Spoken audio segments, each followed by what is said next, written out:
সহ এই জেলা জামায়াতের আমিরকে যে জিজ্ঞাসাবাদ করা হচ্ছে সেই বিষয়ে আরও তথ্য জানতে চাই আমরা। ঠাকুরগাঁ থেকে যুক্ত হচ্ছেন পার্থ সারথী দাস।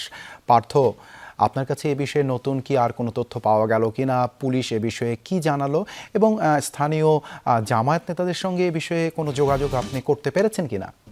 সবচেয়ে সুস্বাদু হালিম রাঁধুনি হালিম। হালিম হোক রাঁধুনি হালিম।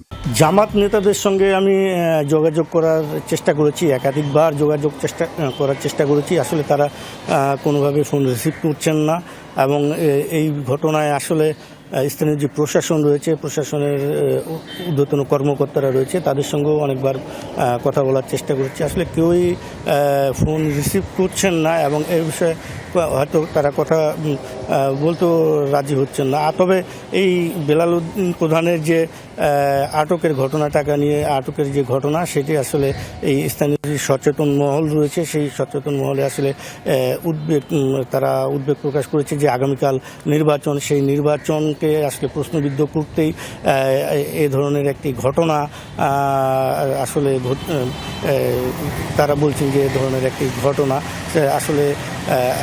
আর কি বিষয় বলে রাখি যে ঠাকুরগাঁয়ের ১ আসনের রহিমানপুর ইউনিয়ন, সেখানে রহিমানপুর সরকারি প্রাথমিক বিদ্যালয়ে যে ভোট কেন্দ্র রয়েছে, সেই ভোট কেন্দ্রের পাশেই একটি পুকুর, সেই পুকুরে আসলে বেশ কিছু দেশীয় অস্ত্র উদ্ধার করা হয়েছে, লাঠিসোঁটা উদ্ধার করা হয়েছে।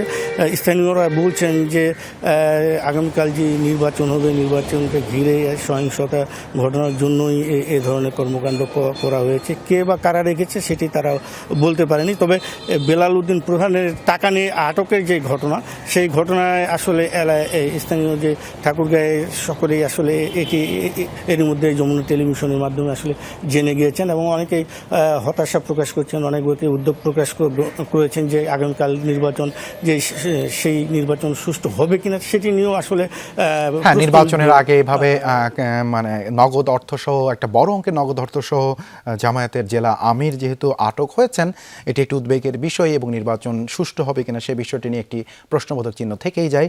ধন্যবাদ পার্থ আমাদের সঙ্গে যুক্ত হবার জন্য।